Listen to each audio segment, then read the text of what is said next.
So this is a small bowl on the side only with local goat cheese from our area, from the family Montero. You have the fresh goat cheese, creamy and dry. We have too some Banon de Provence, which is a creamy and tasty goat cheese. We continue with the sheep cheese. We start with Corsica, with the pecorini, which is a tasty cheese of the sheep. We continue with Brin d'Amour, it's a fresh goat cheese perfumed with herbs.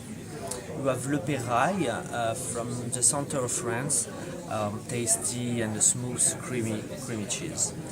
Roquefort, blue cheese of course. And we finish with the sheep cheese from the Basque country.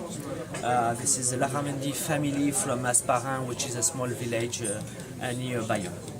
So we continue with the cow, with very classical from Normandy.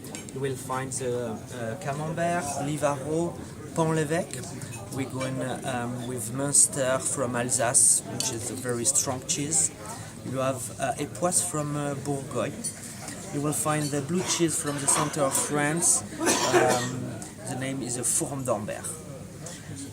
The last one is a dangerous cheese, so strong, is maroilles mixed with tarragon, spice and beer. We continue with Haute-Savoie, La Palouse des Aravis, which is a farmer cheese from Mr. Combe, smooth and tasty.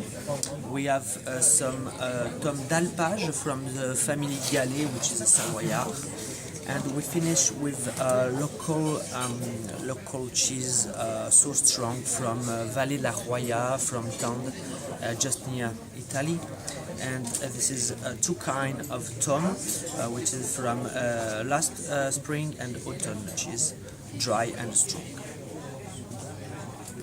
And the last? The last one is Saint-Marcelin, okay. creamy and cow.